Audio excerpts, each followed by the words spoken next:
In the biting winter of 1821, a young woman made a choice that would echo through generations. To save her family from the ruin of debtor's prison, 20-year-old Marina Ainsworth agreed to become the bride of a man 4 times her age, the cruel and reclusive Duke Alaric Houghton, a monster in human form. She walked to the altar prepared to sacrifice her life, her happiness, her very soul. But when the veil was lifted, the man standing before her was not the decrepit duke she expected. He was a stranger, a young, a formidable man, with cold eyes and a jagged scar that told a story of its own. Her sacrifice had been accepted, but the price had just changed in the most terrifying and unexpected way possible. The chill of February 1821 was a tangible thing in the Ainsworth residence in Mayfair. It was a damp, seeping cold that no fire could fully banish, a cold that mirrored the frost settling deep within Marina Ainsworth's heart. At 20, she should have been contemplating dance cards and the blush of a first season. Instead, she was contemplating ruin. Her father, Robert Ainsworth, a man whose ambition had always outpaced his acumen, sat slumped in his study. The ledgers on his desk were a testament to his failure, a cascade of disastrous shipping investments, of ventures in textiles that had unraveled as quickly as cheap thread. He had built their fortune on shifting sands, and now the tide had gone out, leaving them exposed and gasping on the barren shore of destitution. The creditors were no longer writing polite letters. Their agents, men with hard faces and harder knuckles, had begun to appear at their door. "It is the only way," her father had whispered, his voice thin and papery, the sound of a man already broken. He couldn't meet her eyes, instead staring at the portrait of his grandfather, a stern-faced merchant who had started the family's ascent. Now, Robert was overseeing its spectacular fall. The only way was a proposal so grotesque it felt like a fever dream. Duke Alaric Houghton, the Duke of Northwood, had offered to absorb all of the Ainsworth debts.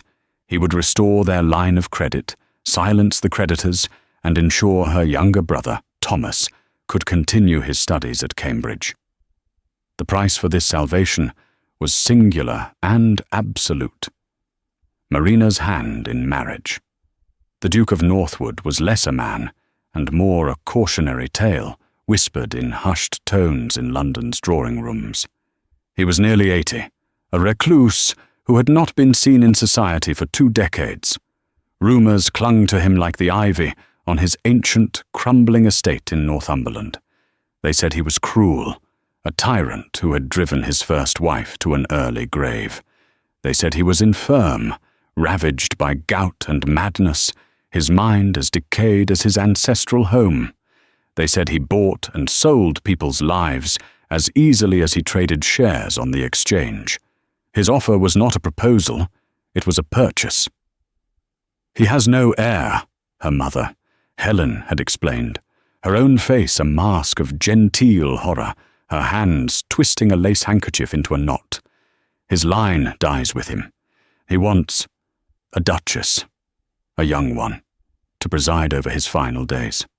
A final, beautiful acquisition." Marina looked at her reflection in the drawing-room mirror. She saw a young woman with a strong jaw, eyes the colour of a stormy sea, and a wealth of dark brown hair. She had been told she was striking, but she had never put much stock in it. Now, she saw her face, not as her own, but as a commodity, the last valuable asset her family possessed. The thought was sickening. To marry Duke Alaric Houghton would be to entomb herself alive. She would be a nursemaid to a monster, the chatelaine of a cold and distant ruin, waiting for death to release her. She spent a sleepless night pacing her bedchamber. The sounds of the city were muffled by the fine drapery, but she could hear the frantic beating of her own heart. She thought of Thomas, his bright, eager mind, his future as a barrister, snuffed out before it could begin. She thought of her mother, a woman raised for comfort and society, being cast out onto the street. She thought of her father, a proud man, facing the humiliation of Fleet Prison. The weight of their futures settled squarely on her slender shoulders. The next morning, she descended the stairs, her steps heavy but certain. Her parents were in the breakfast room, a tense, funereal silence hanging between them. Marina walked to her father's side and placed a hand on his shoulder. "I will do it," she said, her voice clear and steady, betraying none of the terror that clawed at her insides. "I will marry the Duke." The relief that washed over her father's face was so profound it was almost ugly. It was the look of a drowning man who had just been thrown a rope, uncaring that the rope was tied around his own daughter's neck. Her mother began to weep silently, a mixture of gratitude and guilt that was almost harder for Marina to bear. The days leading up to the wedding were a surreal blur. The Duke's solicitors, a severe pair from the firm of Cromwell and Sons, descended upon the house. Contracts were signed, deeds were transferred. The Ainsworth debts vanished as if by malevolent magic. In their place, a trousseau of opulent gowns appeared, fabric so fine they felt alien against Marina's skin. They were the silks of a sacrificial lamb. Marina never met her betrothed. All correspondence was conducted through the solicitors. He did not request her portrait, nor did he send one of his own. It was a transaction, cold and impersonal. She was to be delivered to St. George's Chapel in Hanover Square on the 1st of March. The Duke would meet her there. He had requested no guests from her side, save for her parents as witnesses. He, it was said, would bring only his man of business. It was to be a private, almost clandestine affair. On the morning of her wedding, Marina felt a strange and unnerving calm. The fear was still there, a cold stone in the pit of her stomach, but it had been joined by a grim resignation. She allowed the maids to lace her into a gown of heavy cream satin, its sleeves adorned with pearls that felt like tiny, cold tears. Her mother placed a veil over her hair, her hands trembling so badly she could barely fasten the pins. "Be brave, my love," Helen whispered, her voice choked with emotion. Marina looked at her mother's reflection. "Bravery is for those who have a choice, Mama. I have only duty." The carriage ride to the chapel was silent. London was waking up, the streets bustling with carts and clerks and society ladies in their carriages. For everyone else, it was just another day. For Marina, it was the end of her life and the beginning of a living death. As the carriage rolled to a stop before the grand portico of St. George's, she took one last deep breath of the free air, committing the scent of coal smoke and damp earth to memory. It was the last breath she would take as Marina Ainsworth, a woman of her own making. The next she took would be as the Duchess of Northwood, the property of a monster. The interior of St. George's Chapel was cavernous and cold, smelling of old stone and beeswax. The light filtering through the stained glass windows painted jewels of colour on the stone floor. But the beauty was lost on Marina. Her world had narrowed to the terrifying path before her. The chapel was nearly empty, an echoing void that amplified the sound of her satin slippers on the aisle. Her father walked beside her, his arm linked with hers, but she felt no comfort from his touch. His hand was clammy, his grip unsteady. He was a man escorting a ghost. At the altar stood the vicar, his face a pinched mask of piety. Beside him, with his back partially turned, was a stooped figure leaning heavily on a gnarled ebony cane. He was swathed in a greatcoat of dark wool, despite the relative warmth of the chapel. A high collar obscured his face, but Marina could see a fringe of thin, white hair. This was him, Duke Alaric Horton, the monster. A wave of nausea rolled through her. so potent she swayed on her feet. Her father's grip tightened, holding her upright.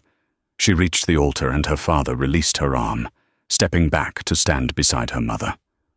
Marina was alone, standing before the man who had bought her. She kept her eyes fixed on the floor, on the patterns the light made, on anything but the hunched figure beside her. The vicar cleared his throat, the sound unnaturally loud in the silence. "We are gathered here today," he began, his voice droning on. The familiar words of the marriage ceremony rendered meaningless by the horror of the situation. Marina felt utterly detached, as if she were watching a play from a great distance. Her responses were automatic, whispers spoken by a part of her she no longer recognized. The moment came for the groom to speak his vows. The hunched figure remained silent. The vicar paused, a flicker of uncertainty in his eyes. He cleared his throat again. "Your Grace?" From the pews, a second man rose. He was younger, perhaps 30 years of age, and dressed in the severe black of a solicitor. He approached the altar and spoke in a low voice to the Duke. There was a faint, rattling cough from beneath the greatcoat, then a slow, deliberate nod. The ceremony continued. When it was time for the ring, the Duke fumbled, his hand shaking violently. The solicitor stepped forward again, taking the ring and passing it to him. The Duke's hand, ancient and gnarled, reached for hers. His skin was like dry parchment, his touch reptilian. Marina flinched but forced her hand to remain steady as he clumsily slid the heavy gold band onto her finger. It felt like a manacle. "I now pronounce you man and wife," the vicar intoned, his voice rushing towards the end. "You may kiss the bride." An eternity seemed to pass in the heavy silence. Marina braced herself, her eyes squeezed shut, her entire body rigid with revulsion. She anticipated the dry, foul touch of his lips, but it never came. Instead, she heard a sharp, wet cough, followed by a heavy, final-sounding sigh. Then, a distinct thud as the ebony cane clattered against the stone floor. Her eyes snapped open. The old Duke was swaying, his body seeming to fold in on itself. The younger man, the solicitor, lunged forward, catching the Duke just before he collapsed completely. Her father gasped. Her mother let out a small, strangled cry. Marina stood frozen, her heart hammering against her ribs. What was happening? But the chaos was not over. As the solicitor struggled to support the dead weight of the old man, another figure emerged from the shadows near the altar. He moved with a lithe, powerful grace that was the complete antithesis of the crumpled form of the Duke. He was tall and broad-shouldered, dressed impeccably in a dark, well-tailored coat. He took the Duke from the solicitor, laying the old man gently on the floor as if he were a sack of grain.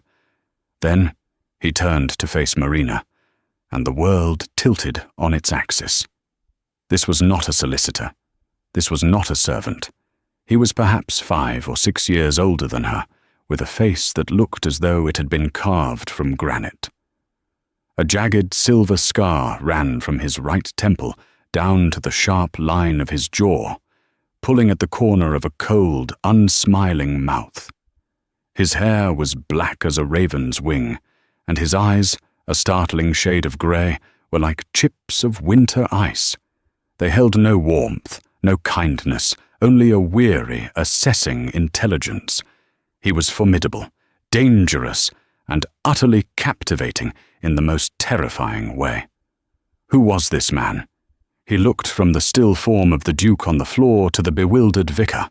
Then his gaze settled on Marina. It was a heavy, unnerving stare that seemed to see right through her carefully constructed composure. "The contract is fulfilled," the man said, his voice a low, gravelly baritone that resonated in the chapel's silence.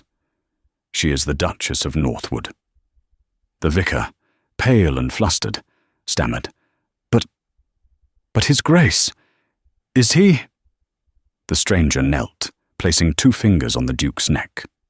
After a moment, he looked up, his expression unreadable. "He is dead." A collective gasp echoed through the chapel. Her mother swayed, and her father rushed to her side. Marina simply stood, rooted to the spot, her mind reeling. Married and widowed in the same instant. A sense of dizzying, unbelievable freedom began to dawn, a wild hope that this nightmare was over before it had even begun. She was a widow, a wealthy widow. She was free. But the stranger rose to his full height, his shadow falling over her. His piercing grey eyes held hers, and in their depths she saw not an end, but a terrifying new beginning.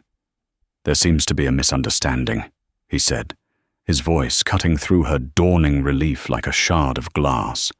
He reached up, not towards her, but towards his own face. It took her a moment to understand what he was doing. He was undoing his cravat, then unbuttoning the high collar of his coat. He turned to the vicar, his jaw tight. "I believe you have pronounced the wrong man and wife." The vicar stared, his mouth agape. I do not understand." The stranger's gaze returned to Marina, cold and unyielding. "My uncle, Duke Alaric Horton, stood as my proxy until the vows were spoken. A last theatricality on his part. He was too infirm to stand through the whole service." He paused, letting the words hang in the air. "I am Lorcan Horton, Duke of Northwood, and this woman," he said, with a slight, almost imperceptible nod in her direction, "is my wife." The silence that followed Lorcan Horton's declaration was absolute. It was a ringing, profound silence, broken only by the sound of Marina's own blood roaring in her ears. Her mind struggled to grasp the enormity of what he had said. My wife. Not the wife of a dying octogenarian, but the wife of this man. This hard, scarred stranger who now bore the title of Duke. The hope that had flickered within her was brutally extinguished. She was not free. She had not escaped the gilded cage. She had merely discovered that the identity of her keeper had changed. The bars were the same, perhaps even stronger now. Her father, recovering his senses, stepped forward. "What is the meaning of this charade? My agreement was with Duke Alaric." Lorcan Horton turned his cool grey eyes on her father, and Robert Ainsworth visibly flinched, his blustering anger deflating under that frigid gaze. "Your agreement," Lorcan said, his tone clipped and precise, "was with the Duke of Northwood. The title has passed. The terms of the marriage contract, which I have studied extensively, are with the title holder, not the man. Your debts are settled. Your daughter is the Duchess. The contract is binding." There was no arguing with the cold finality in his voice. The law, it seemed, was on his side. He was the Duke now, and she was his Duchess, a piece of property transferred along with the title. The body of the old Duke was discreetly removed by the solicitor, and another man who seemed to appear from nowhere. There was no grief, no ceremony. It was the efficient disposal of an inconvenience. Marina watched it happen, numb and disconnected. "Come," Lorcan said. It was not a request. He took her arm, his grip firm but not painful. His touch sent a strange jolt through her, a startling awareness of the sheer physical presence of the man. He led her from the chapel, past her stunned and silent parents. He paused only for a moment, looking back at them. "My man of business, Mr. Pendleton, will be in contact with you regarding the final settlement of your affairs. Do not attempt to contact my wife." His wife. The words were a brand. He swept her out of the chapel and into the cold March air, where a formidable black carriage, bearing the Horton crest, awaited them. The door was opened by a footman, and Lorcan guided her inside before climbing in after her, his large frame filling the space. The carriage lurched forward, and London, the only home she had ever known, began to slide past the window. The journey was undertaken in a suffocating silence. Marina sat as far from him as the carriage would allow, her hands clenched in the satin of her gown. She stared out the window, watching the familiar streets give way to the countryside. But she saw nothing. Her mind was a whirlwind of questions. Who was this man? Why had he been hidden? Why the cruel deception at the altar? She chanced a glance at him. He was staring straight ahead, his scarred profile etched against the passing landscape. The scar, she saw now, was not the clean line of a dueling sword, but a puckered, angry mark, as if from a burn or a poorly healed wound. It made one side of his face seem perpetually taut and grim. He exuded an aura of contained violence, of a man who was intimately familiar with hardship and pain. He was nothing like the pampered aristocrats she had occasionally encountered in London. Hours passed. The sun began to set, casting long shadows across the fields. Finally, her voice, when she found it, was a mere croak. "Why?" He turned his head slowly, his grey eyes pinning her in place. "Why what, Your Grace?" The title was a mockery on his lips. "Why the deceit? Why did your uncle? Why did you allow me to believe I was marrying him?" A muscle tightened in his scarred cheek. My uncle had a penchant for melodrama. He saw it as a final jest, to have the world believe he was taking a young bride, only to reveal his heir at the last possible moment. It amused him. "It amused him," she repeated, a flare of anger cutting through her shock. To terrorize a young woman? To treat her life as a piece of theatre for his own sick entertainment? For the first time, a flicker of something unreadable passed through his eyes. It wasn't sympathy, but it wasn't dismissal either. My uncle's amusements were rarely kind. I was an unwilling participant in his play. "Unwilling," she scoffed. "You stood there in the shadows and watched it happen." "I was obeying the last command of the man who held my life and yours in his hands," he said, his voice dropping to a low, dangerous tone. "Do not mistake my role in this as one of choice.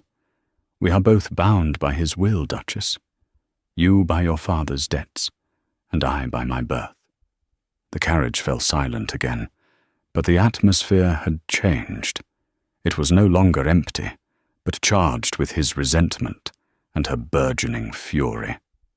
They were two strangers, shackled together by the whims of a dead man. Late that night, they arrived at Northwood Manor.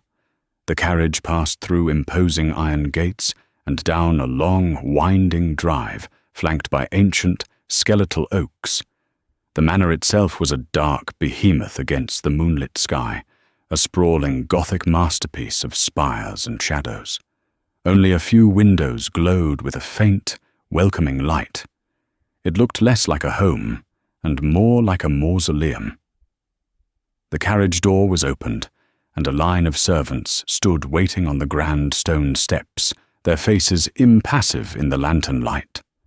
An older woman with iron-grey hair pulled into a severe bun, and a face that seemed to have forgotten how to smile, stood at their head. "Your Grace," she said, her voice crisp and formal as she curtsied to Lorcan. "Mrs. Gable," he acknowledged with a curt nod. "This is the Duchess. See that her rooms are prepared." Mrs. Gable's eyes, small and shrewd, flickered over Marina, taking in her wedding gown, her pale face, her defiant posture. There was no welcome in her gaze, only a cool, professional assessment. "Of course, Your Grace. This way, Your Grace." Marina followed the housekeeper into a cavernous great hall. Suits of armor stood like silent sentinels along the walls, their metal gleaming dully. A massive fireplace, large enough to roast an ox, was dark and cold. The air was frigid and smelled of dust and decay. The place felt unlived in, unloved. She was led up a sweeping staircase and down a long gallery lined with portraits of stern-faced Horton ancestors. Their painted eyes seemed to follow her, judging her. Finally, Mrs. Gable opened a heavy oak door. "The Duchess's apartments, Your Grace." The room was enormous, dominated by a heavy, four-poster bed draped in dark velvet. The furniture was old and ornate, shrouded in dust covers. It was clear the room had not been used in years. A small fire had been lit in the hearth, but it did little to chase away the bone-deep chill. "Your things will be brought up. Will you require anything else?" Mrs. Gable asked, her tone making it clear she hoped the answer was no. "No, thank you," Marina said, her voice small in the vast room. The housekeeper curtsied and left, closing the door with a quiet click that sounded as final as a key turning in a lock. Marina was alone. She walked over to the tall, mullioned window and looked out. There was nothing to see but an impenetrable darkness and the ghostly silhouettes of the ancient trees. She was the Duchess of Northwood, the mistress of this great, cold house, and she had never felt more like a prisoner in her life. She was married to a man she did not know, a man as cold and forbidding as his ancestral home. The old Duke was dead, but his shadow loomed larger and darker than ever. The first weeks at Northwood Manor passed in a haze of dislocation and unnerving silence.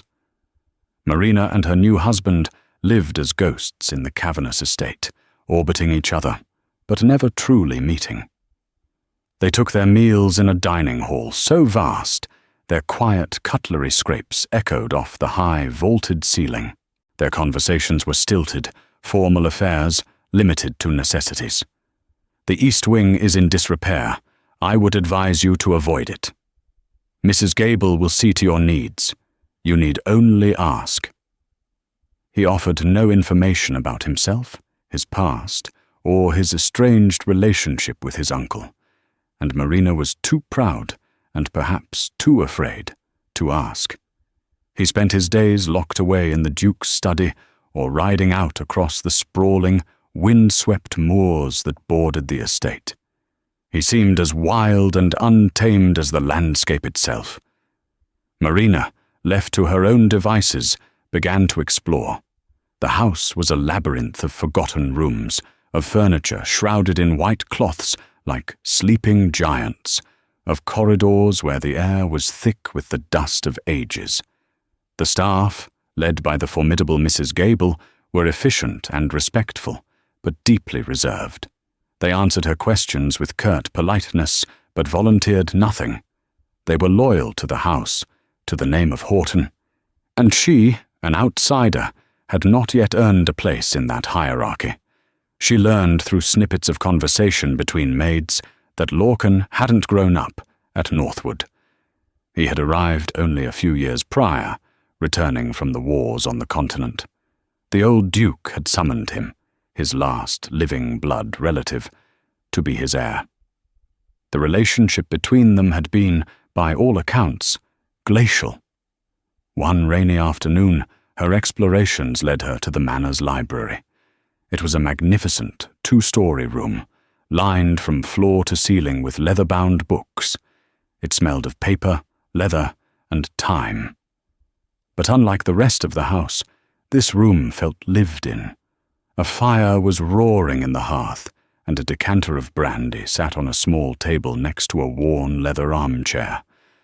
This was Lorcan's sanctuary. As she ran her fingers over the spines of the books, she noticed a small, beautifully bound volume of poetry by Lord Byron left on a reading stand. It seemed out of place amidst the stoic histories and agricultural treatises, a flash of passion in a world of duty.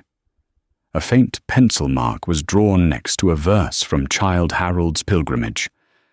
"I have not loved the world, nor the world me. I have not flattered its rank breath, nor bowed to its idolatries." It was a small window into the soul of the man she had married, a hint of a romantic, brooding spirit hidden beneath the granite exterior. Her tentative peace was shattered a fortnight after her arrival by the return of Mr. Pendleton, the solicitor.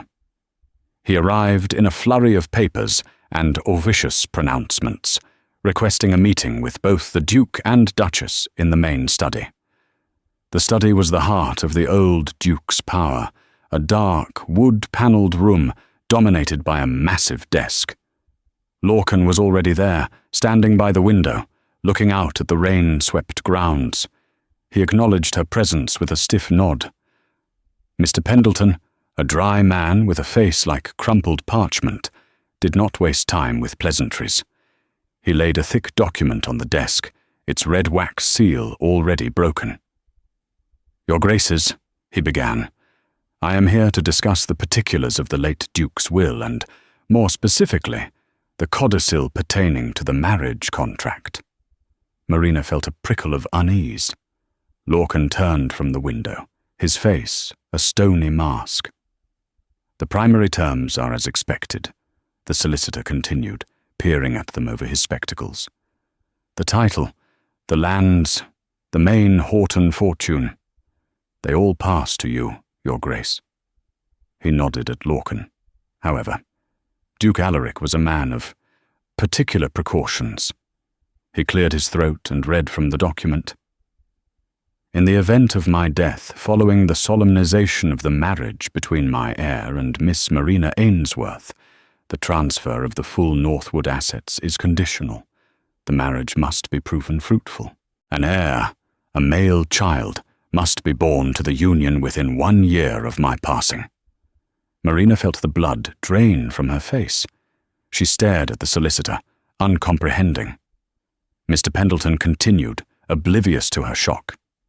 "Should no male heir be produced within the specified time frame, the primary fortune, the London properties, and all liquid assets shall be diverted from the ducal line and placed into a trust. This trust is to be administered by my cousin, Mr. Gideon Fitzwilliam." "Fitzwilliam!" Lorcan bit out, the name a curse on his lips.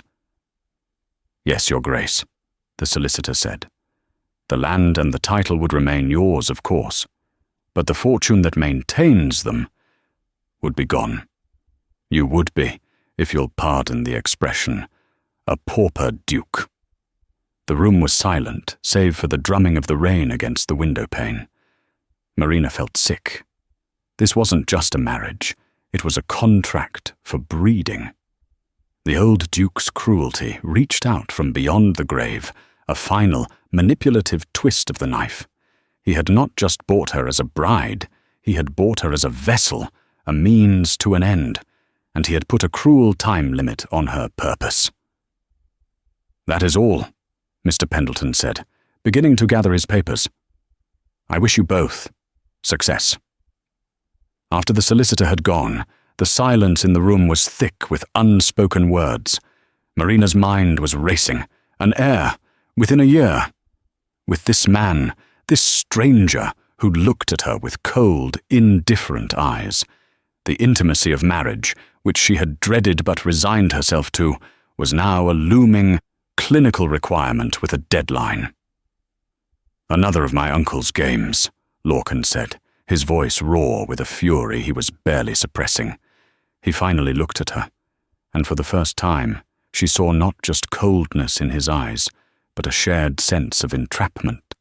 They were both caught in the same gilded snare. "Who is Gideon Fitzwilliam?" she asked, her voice trembling slightly. "A distant cousin, a vulture. He spent years flattering my uncle, hoping to be named heir. My arrival ruined his plans. Clearly, my uncle gave him one last chance to claim the prize." He ran a hand through his dark hair, a gesture of pure frustration. "The old devil. He pits us against each other, against the clock. He ensures that even in death, his puppets dance to his tune." Marina wrapped her arms around herself, feeling a chill that had nothing to do with the room's temperature. She had been a pawn in her father's desperate game, then a pawn in the old Duke's cruel play. Now she was a pawn in a posthumous war between her husband and his grasping cousin. "So what happens now?" she whispered, the question hanging between them, fraught with a terrifying new intimacy. Lorcan looked at her, his grey eyes dark and serious.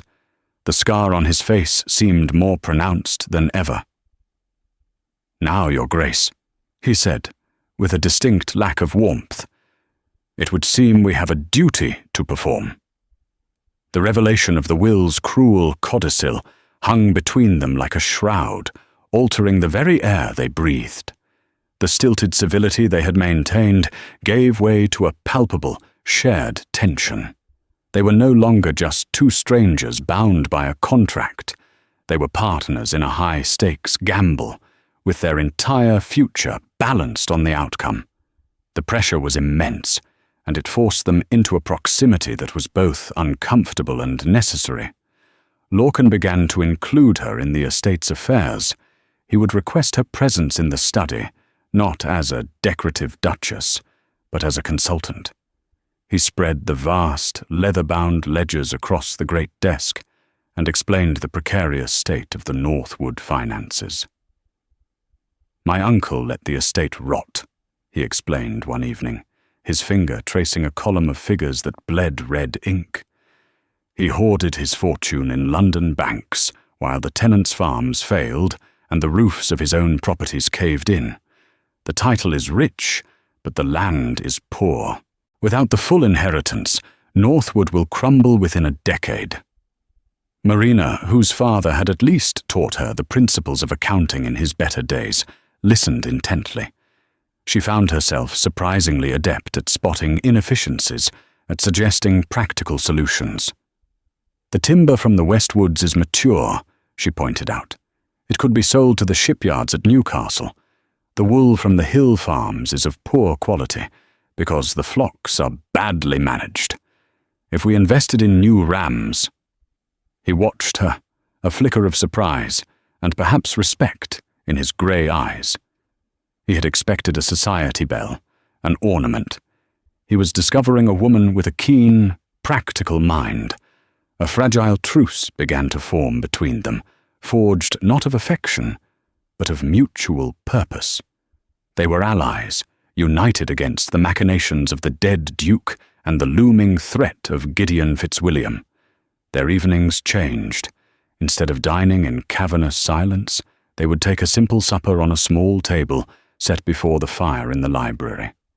Surrounded by the quiet wisdom of books, they began to talk.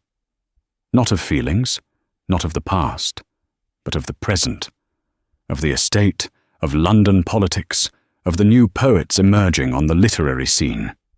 Marina learned that Lorcan, for all his gruffness, was well-read and possessed a sharp, cynical wit. He learned that she was more than a pretty face. She had opinions, intelligence, and a quiet strength that he had not anticipated. One evening, as a storm raged outside, rattling the window panes, they sat in comfortable silence, reading. Marina looked up from her novel to see him staring into the fire, his expression unguarded for a moment. The firelight played across his scarred face, softening its harsh lines, but deepening the shadows in his eyes. She saw a profound loneliness there, a weariness that went beyond the physical. "The wars," she said softly, the question unspoken. He didn't look at her, but his shoulders tightened. "Portugal, a field hospital after the Battle of Salamanca. An oil lamp was knocked over." His voice was flat, devoid of emotion, but Marina could feel the ghost of the pain in his words. His scar was not a mark of valor from a hero's charge, but the random, ugly result of fire and chaos. "I am sorry," she whispered. He finally turned his head, his gaze intense. "It was a long time ago." The subject was closed, the wall back in place, but a small brick had been dislodged. She had seen a glimpse of the man behind the scar. A week later, their fragile peace was disturbed. A carriage arrived, unannounced, bearing Mr. Gideon Fitzwilliam. He was the physical opposite of Lorcan, of average height, with sandy hair, a florid complexion, and a smile that was perpetually fixed, but never reached his pale blue eyes. He exuded a cloying charm that immediately set Marina on edge. "My dear cousin, and the new Duchess," he boomed, striding into the great hall as if he owned it. "I have come to offer my condolences and my congratulations. A sad day and a joyous one all at once. Our dear Alaric, gone at last." Lorcan's face was thunderous. "Fitzwilliam, your presence was not requested." "Nonsense, nonsense. We are family." Gideon's eyes swept over Marina, a flicker of something covetous in his gaze that made her skin crawl. "And what a beautiful addition to the family you are, Your Grace. My uncle always did have an eye for quality." Over a tense dinner, Gideon spoke endlessly, his conversation laced with veiled barbs and reminders of his own importance to the late Duke. He spoke of the will as if its outcome was a foregone conclusion in his favour. "A year is such a short time," he said, directing a sympathetic smile towards Marina. "And the Northwood heir can be so unforgiving. One mustn't place too much pressure on a new bride. Must we, Lorcan?" Marina felt a surge of protective anger, not just for herself, but for Lorcan. She saw Gideon for what he was, a parasite circling what he believed to be a dying carcass. She placed her hand gently on Lorcan's arm, a simple, public gesture of unity. "My husband and I are quite confident, Mr. Fitzwilliam," she said, her voice cool and steady. "The Northwood heir suits me perfectly. We are looking forward to our future here." Lorcan looked down at her hand on his arm, then back at her face. The surprise in his eyes was mingled with something else, something she couldn't quite name. Across the table, Gideon's smile tightened. He had come to sow discord and had found a united front. Later that night, after Fitzwilliam had retired, Lorcan walked Marina to the door of her apartments. The hallway was dark, lit only by a single flickering candle. "Thank you," he said, his voice a low rumble. "For what?" "For tonight. For—" He gestured vaguely back towards the dining hall. "He came here to assess us, to see if the alliance was weak." "And is it?" she asked, her voice barely a whisper. He looked at her, and the space between them seemed to crackle with an unspoken energy. His grey eyes were dark, searching her face in the candlelight. For a moment, she thought he might lean in, that he might bridge the gap that separated them. The thought sent a shiver of both fear and a strange, unexpected anticipation through her. But he only gave a stiff, formal bow. "Good night, Your Grace." He turned and walked away, his footsteps echoing down the long, dark corridor. Marina stood for a long time, her hand on the cold brass of the doorknob. Their truce was holding. But beneath the surface of their shared duty, something else was beginning to stir, something far more complicated and infinitely more dangerous. Gideon Fitzwilliam's visit, intended to intimidate, had the opposite effect. It solidified the unspoken alliance between Marina and Lorcan, binding them together against a common enemy. Yet the pressure of the codicil remained, a constant, silent presence in their lives. The duty they had to perform was a chasm they had not yet dared to cross. Their nights were spent in separate wings of the manor, the distance a symbol of the emotional gulf that still lay between them. Driven by a need to understand the man whose ghost still ruled their lives, Marina found herself drawn to the old Duke's locked study. It had remained untouched since his death, a shrine to his malevolent power. Lorcan had the key, but he never went near the room. When Marina asked for it, he simply handed it over, his face grim. "Be careful," he warned. "The past is not always a welcoming place." The room was just as she had imagined it, dark, oppressive, and smelling faintly of brandy and decay. She began to sift through the mountain of paperwork on his desk, searching for anything that might give them an advantage, any loophole or forgotten asset. What she found was far more personal and far more shocking. Tucked away in a locked drawer, she discovered a small, leather-bound ledger. It wasn't for the estate. It was a private record, written in the Duke's spidery, cruel hand. It detailed personal loans he had made over the years, not as investments, but as instruments of control. And there, on a page dated over 2 decades ago, she saw a familiar name, Robert Ainsworth.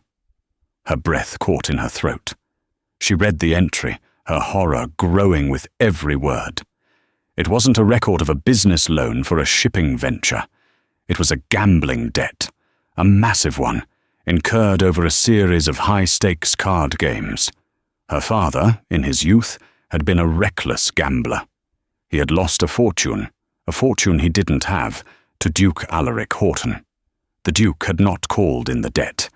Instead, he had held it, letting the interest compound year after year, a weapon held in reserve.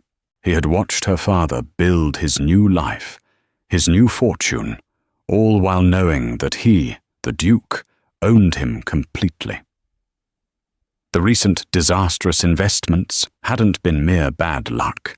The Duke had engineered the collapse, calling in markers from other men he controlled, ensuring every one of her father's ventures failed spectacularly.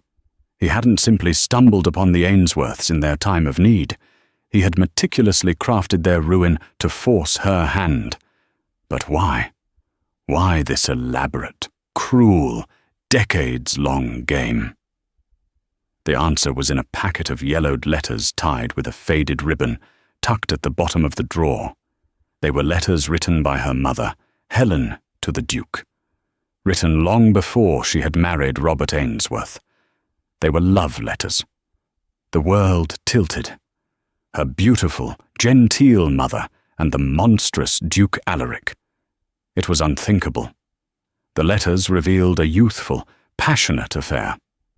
Helen had been the daughter of a minor baron, and Alaric, then a widower in his 50s, had been captivated by her. But she had ultimately rejected him, choosing the handsome, charming, and penniless Robert Ainsworth instead. It all clicked into place with sickening clarity. This was not about an heir. It was not about a business transaction. It was the ultimate revenge. The old Duke, spurned decades ago, had systematically destroyed the man his love had chosen, and then, as his final act of possession, he had claimed the daughter of their union for his own line. He couldn't have the mother, so he would purchase the child.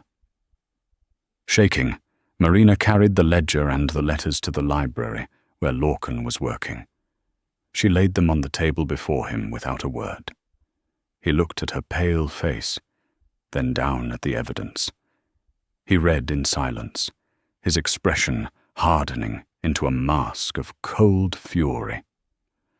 When he looked up, his eyes were filled with a darkness she had never seen before. "The man was a demon," he whispered. "He poisoned everything he touched."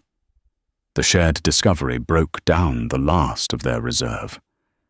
That night, sitting before the fire, he finally told her his own story.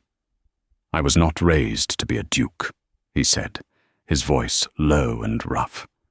"My father was his younger brother, a gentleman, a scholar. My uncle hated him for it, saw his scholarly pursuits as a weakness.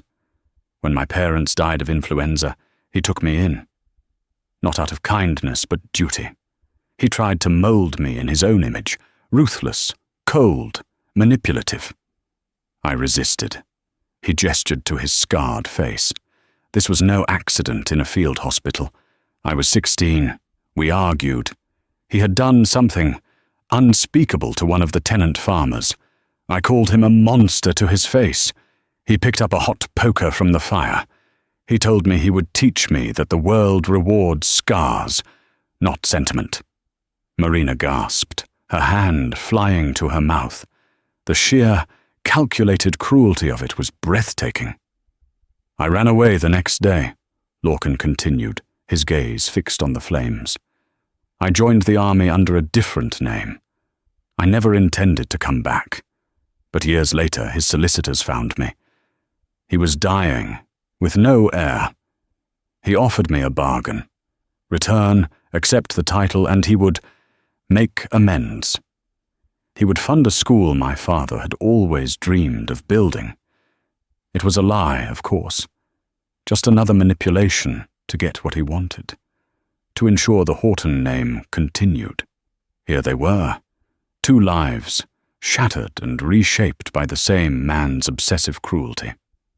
Marina looked at Lorcan, at the pain etched into the lines of his face, the vulnerability he finally allowed her to see, and felt a profound, aching connection to him. He was not the cold, intimidating stranger from the altar. He was a survivor, just like her. A sudden commotion from the great hall shattered the intimacy of the moment. A footman burst into the library, his face pale with alarm. "Your Grace, it's Mr. Fitzwilliam. He's arrived with a magistrate." Lorcan was on his feet in an instant. They hurried to the hall to find Gideon standing there, a smug look on his face, flanked by a stern-faced man in official attire. "Lorcan!" Gideon cried, his voice dripping with false concern. "Thank heavens I arrived in time. I have just received the most disturbing news from London." He turned to Marina, his expression one of mock pity. "My dear Duchess, I am so sorry. It seems your father, Robert Ainsworth, has been arrested, placed in debtor's prison. It appears the funds from your marriage never cleared his accounts. A terrible oversight, I'm sure." Marina stared at him, her blood running cold. It was a lie. The contracts were ironclad. "The magistrate is here," Gideon continued smoothly, "to place a lien on the Northwood assets, pending an investigation into the fraudulent nature of this marriage. It seems you, my dear cousin," he said, turning back to Lorcan, "are not the Duke after all. Not until this sordid business is settled. And by then," he added with a triumphant smirk, "the year will be up." It was his master stroke. A lie, but a powerful one, backed by a corrupt official. He meant to tie them up in legal battles, to seize control, to win by default. Lorcan stepped forward, placing himself between Marina and the others. His hand went to the hilt of a decorative sword hanging by the fireplace. "Get out of my house," he snarled, his voice a low, deadly growl. "It is not your house," the magistrate declared, puffing out his chest. "Not anymore." Gideon smiled, a predator's smile. He had them trapped. The great hall crackled with tension. Gideon Fitzwilliam stood with his bought magistrate, the very picture of triumphant villainy, believing he had won. He had underestimated them both. Marina stepped forward, her fear replaced by a cold anger, moving to stand beside Lorcan. "Magistrate," she said, her voice ringing with authority, "on what grounds do you place a lien on this estate? Our marriage contracts were handled by Cromwell and Sons. The funds were transferred directly. I have the receipts." The magistrate faltered, but Lorcan pressed the advantage. "While we discuss legalities," he said, his voice dangerously soft, "perhaps you'd be interested in the late Duke's private ledgers. They detail fascinating arrangements with certain public officials. I am sure the Crown would be most interested." The official's face went white. "Lies! Slander!" Gideon sputtered, seeing his plot unravel. "Is it?" Marina challenged, playing her final card. She held up the packet of her mother's letters. "I also have these, Mr. Fitzwilliam. Letters that suggest your own attempts to blackmail the late Duke. Shall we discuss them?" It was a calculated guess, but it hit its mark. Gideon stared at the letters, his face a mask of shock and fury. Lorcan delivered the final blow. "You have two options, Fitzwilliam. You can leave my home now and never return, or you can stay, and we can all travel to London to present our evidence to the House of Lords. I wonder whose story they will find more compelling." Checkmate. With a strangled curse, Gideon turned and stormed out of the hall, the magistrate scurrying after him. The heavy oak door slammed shut, the sound echoing in the sudden, profound silence. The threat was gone. They had faced it together, and they had won. Marina's composure finally crumbled, and she swayed as delayed shock washed over her. Lorcan was there in an instant, his arm steadying her. He looked down at her, the firelight casting a warm glow on his scarred face, his expression one of raw, unguarded emotion. "Marina," he said, the first time he had used her name. It sounded like a prayer. "Everything I have is because of you. You saved my home. We saved it together," she whispered, looking up at him. "I no longer wish to be your ally," he said, his voice a low, intense murmur. He reached out, his hand gently cupping her jaw, his touch warm and reverent. "I wish to be your husband, in truth. Not by contract, not by duty, but by choice. My choice." Tears welled in her eyes. "I am not the woman you would have chosen." "You are wrong," he said, his thumb stroking her cheek. "You are stronger and braver than any woman I have ever known. You are the Duchess this house has been waiting for. You are the woman I have been waiting for." He leaned down and captured her lips in a kiss that was not about duty or producing an heir. It was a kiss of searing passion, of shared pain and mutual respect, of a future they could finally claim as their own. In the quiet of the great hall, the old Duke's cruel game was finally over. The true prize was not the fortune or the title, but the unbreachable bond forged in the fires of adversity. And so, the forced marriage, born from debt and a dead man's revenge, became a true union of hearts and minds. Marina and Lorcan, two souls trapped by circumstance, found in each other not a prisoner and a keeper, but a partner and an equal. They healed the wounds of the past, not by ignoring them, but by facing them together, building a future for Northwood on a foundation of trust and a love that was all the stronger for having been so hard won. Their story reminds us that sometimes the most terrifying changes, the most unexpected twists of fate, can lead us not to ruin but to the one place we were always meant to be. Thank you for joining us for this incredible story. If you were captivated by Marina and Lorcan's journey from adversaries to lovers, please show your support by hitting that like button. Share this video with a friend who loves a dramatic romance, and don't forget to subscribe for more tales of history, heartache, and enduring love. Let us know in the comments which part of their story touched you the most.